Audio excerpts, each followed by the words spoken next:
Whoa, whoa.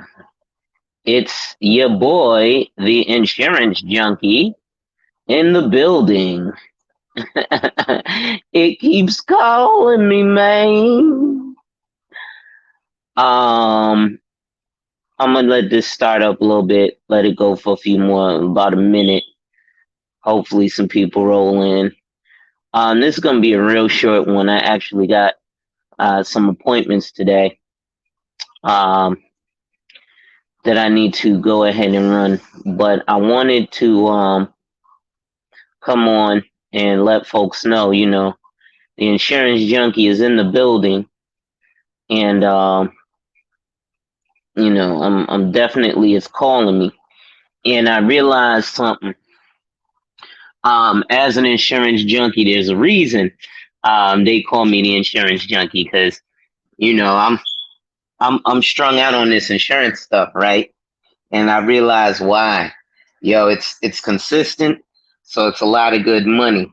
And I was just watching my man Sheed. We here. Shout out to Sheed if you're watching live or if you're in the playbacks. Um, I noticed that he's speaking about this insurance passionately, and I've noticed that that's the best thing. The best sales pitch ever is a happy client, right? And so I got to find a way to thank you, Sheed. I'm gonna definitely come up with something because, bro, every time I come up or hear you up here, one thing I always hear is you get back to the money, and my name comes out your mouth in a positive way. I've never had support like this, and I'm so thankful of that support. And I don't know how to thank you, brother. Um, but I definitely, salute to you, salute to Gold P, salute to Rael, salute to Perfect Timing. These brothers here, man, these brothers, we talk about this brotherhood thing in this space. These are brothers who are showing brotherhood not just to me, but to themselves and also to other brothers, right? There's a gentleman who came up, he was talking about some insurance stuff. Rael and she jumped on him. Yo, you need to talk to Alonzo. What? No, you need to talk to Alonzo. This guy, he keeps calling him, man. He got the white lips for this insurance stuff, man. We talked. We ended up doing business. He ended up sending me a friend of his, right? So it's showing that in this, one of the things that I had come up and I had talked about was the lack of protection amongst Black people. But little stuff like this is how we show protection, right? Because these brothers could have just been like, all right, I'm good. Well, me and my kids are good. I'm done. No. They like, yo, man, y'all need to get like me. Y'all need to get this insurance coverage. You could use it while you're alive. Yo, brothers are listening to what I'm saying. They're breaking it down. She was just breaking down in a situation I was telling them about a guy who I sat with about a life insurance policy. He decided not to get it. Fast forward to this year. I sat with the guy 2 years ago. Fast forward to this year. The dude died, but his daughter's college agent had to put up a GoFundMe. He had the King Ranch Ford F-150, which is a big package, and a new house. All this is now the weight on her shoulders. So man, we got to be right and exact. If we can look forward just a little bit, we can have lasting impact. There's one thing, there's a guy I watch, Anton Daniels, who talks about legacy, and he talks about, people saying their kids are their legacy, when very often their legacy is generally you know, how people remember them or how you're remembered, right? Yes, your kids are a part of your legacy because they help you to live on in perpetuity, but definitely what you do and how you impact people is a huge part of your legacy. As I sip my coffee, I want to shout out to a few other people too. Shout out to my man Ice Turner and Absalom Pionki. You know what I'm saying? Those are some gentlemen that I was chilling with. Shout out to Solar Vision Debate League too. Them dudes are still doing their thing. I haven't been over there in a while, but I come check them out. That's mental sparring. It's things we need. We got a lot of stuff going on these days, man. And like I said, I'm just up here real quick to do a quick rant because I really just wanted to holler at Sheed and thank him for promoting, you know, not just me, but the getting of insurance, man. And like I said, fellas, I need your help. If y'all go Google this woman named the Budget Nista, well, she's an African American financial professional who was at the Conference of African American Financial Professionals, and she charges $40,000 for a speech, right? And she does what I do. 98% of her following is African American females, and she admitted that on the Conference of African American Financial Professionals. So, when we're talking about financial literacy, we have a lack of black men in this industry, financial services, right? Now, let me explain something to folks as well. When someone says they have their insurance license or they hold their insurance license, that doesn't mean that all they can sell you is insurance or just life insurance, right? They can sell you insurance and financial products because a lot of these products are insurance products, like an IRA, mutual funds, 401ks. All these things are enveloped in insurance companies. So there's a lot of these products that can actually be sold to you by someone who's simply an insurance agent or a licensed insurance agent. And depending on your state, you get different lines of authority. For example, New York State, my license holds just life, health, and accidental and financial insurance policies, fixed annuities. But in Florida, my license will allow me to do fixed and variable annuities. It'll allow me to do adjustment. It'll allow me to do property and casualty. In Connecticut, my licenses allow me. My insurance license allows me to be an actual licensed credit repair agent. So I can actually do that credit repair thing that people say they can do for you, and then they hook you up with a service. I'm licensed to do so. Now, do I partake in it? No. But my license will allow me to do so. But again, you actually have to get immersed or hooked on what it is that you do in order to, kind of thrive at it. That's why you got to be that junkie, right? That's why I'm the insurance junkie because I'm all up in it, right? I'm addicted to this in every which way. So I'm going to learn about it up, down, left, right, in and out, and diagonally so that I can weave a web, right? Because a web will get you from every angle. Now let's look at something about that spider's web, right? And the normalcy of life, right? Some people see it as a junkie, right? Well, you got to remember what's normal for the spider is chaos for the fly, right? Because the fly is stuck on that web and he's struggling to get loose. And he's about to lose his life. That's normal for the spider because the spider's just going to eat, so it's a regular day. Perspective, my friend. At any rate, folks, I'm just up here, spitting a little something, something. I've been doing a little studying for some licenses. Let's see.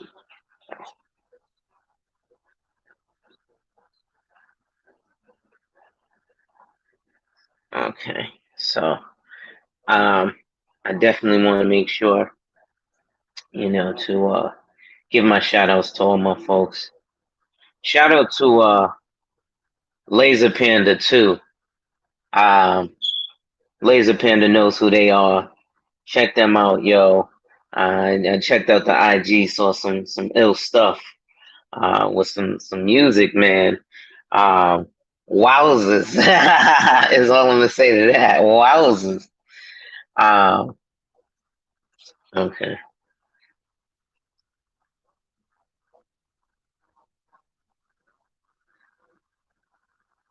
Shortly.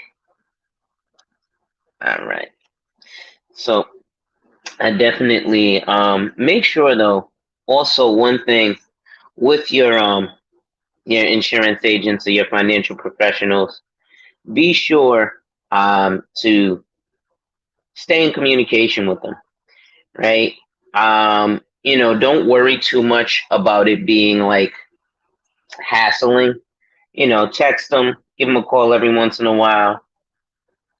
Uh, and they should at least reach out to you every once in a blue as well, right? Maybe not immediately, but within 72 hours they should get back to you. Just kind of as a courtesy. I think those are things that are important, not as a courtesy just for you, but as communication. Because here's a terrible thing that happens to us financial professionals and the companies, and this is why you had people like Roaring Kitty, who was his YouTube name, or his Reddit name was Deep Effing Value. He was a life insurance agent in Mass Mutual, and that's the guy who dropped the GameStop info. The reason why is because these companies will royally screw the licensed professional. I'll give you an example. I was sitting with an agent on my team, and he put together. I'm glad I taught him how to do it. An overfunded universal life for a client, and he was excited because it was a sizable premium, and it stood to gain the company a good amount of premium for the year, a good amount of thousands of dollars to the company, to the corporation. And it was a benefit for the client over time. But in terms of the agent, they were going to pay him $400. And it was like, whoa, that's messed up. So what happened is a lot of those professionals got tired of getting screwed. And that's why you see a shift in the industry. That's why you see corporations like Mass Mutual who are now doing things like Bitcoin. They put $100 million into Bitcoin.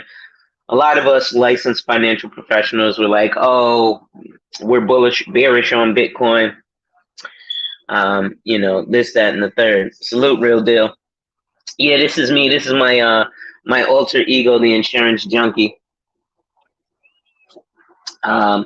I'm just doing a little bit of a rant today, but so Mass Mutual put that 100 million into Bitcoin, and now there are two financial advisory firms that are releasing platforms allowing financial advisors or independent brokers like myself to allow our clients to invest in Bitcoin. And here's the beauty: they're saying that they're not going to have minimums. So normally, when people want to invest, um, and I mean actually invest, not like an ETF or a Vanguard, not diminishing those, but that's different than investing in the open market. So when you're investing in the open market, you're using a broker. And when you're using that broker, there's minimums. So you're going to have a minimum, generally $10,000 or 100 shares for starters, whichever is larger, right? Because sometimes if it's a penny stock, 100 shares isn't going to get you, obviously $10,000. So $10,000 buy-in or 100 shares is usually the minimum buy-in, whichever is larger. And that's when a broker is what we call dropping our pants. I used to work at a stock brokerage called EJ Sterling. Our holding firm was Stern AG. So that's the holding corporation that held our money. You learn a lot of crazy stuff actually stock brokeraging. But also realize this, folks, when you get past to a professional, and this happens to me with Black America all the time, as an insurance agent, and I know I'm jumping around because, you know, like I said, I didn't really have this planned. I just went live because I was watching Sheed. But when you sit with a financial professional, when you sit with any professional, right? And this happens to me often with other African Americans when I sit with them and talk their financial plan. Well, I spoke to John. He told me that y'all was talking about such and such with a financial plan, so I should come sit with you. Okay, I'll sit with you and go over it. Okay, I'm interested, but I want to talk back to John about his financial plan. Well, John sent you to me because I set up John's financial plan. So he told you to come see me so I could set up yours. So speaking back to John isn't going to do anything but have him say, oh, cool, you sat with him. So did you do what he wanted you to do? Well, I wanted to know what he did with you. Well, that's like me having my car customized to my specification, and you happen to have a similar brand car. And I say, hey, here's where I got my car done. And you go to the mechanic, and he says, and you tell him, I specifically want this, this, this, this, this. Okay. And then you say, okay, how much is it going to cost to install? This much. Okay, I want to go talk to Alonzo and see how much he paid for his customization. Well, his customization is different than yours. That's why it's customized. Now, I'm not saying that to shed light on anybody, diminish anybody, or anything like that, but I've noticed that happens when dealing with this type of stuff. I'm dropping a video soon talking about why single people need life insurance. And a lot of these are my articles. Also, like I said, be on the lookout for the About That Life Insurance and Finances podcast with me and Talani. I'm also going to start doing war stories and bring up other financial professionals, such as Real Deal, such as some other people that I've done deals with in the past. At any rate, ladies and gentlemen, make sure that you hit that like when you enter, drop a comment, and if you're new, subscribe and hit that notification bell so you're made aware every time I release new content. And as always, share, share, share. Lastly, if you'd like to contribute to channel growth, my Cash App is scrolling across the screen. Hit the Cash App, folks. With that being said, ladies and gentlemen, I got to get ready to get going. I got meetings. Hopefully, I'll be putting together some more ill content for y'all. I'm probably going to go live actually again today, just because it's easier for me to kind of expound upon topics or drop stuff here. And then when I watch it back, I can actually create full content videos on them. Also, any questions, comments, or concerns, you can always email me at a.hall@cgwealth.financial. Also, you can email me directly at theallstaradvisor@gmail.com. That's theallstaradvisor@gmail.com. And it's your boy, the insurance junkie, your fiduciary fella, the all-star advisor, Alonzo Hall. And this was a quick rant on a Thursday morning. Ladies and gentlemen, always realize to wipe ass, work in progress every day and see success. Wipe ass, work in progress every day and see success. Wipe ass, work in progress every day and see success. And finally, when people challenge you, they don't challenge you to challenge you, but they challenge you to challenge you. Accept the challenge. Salute.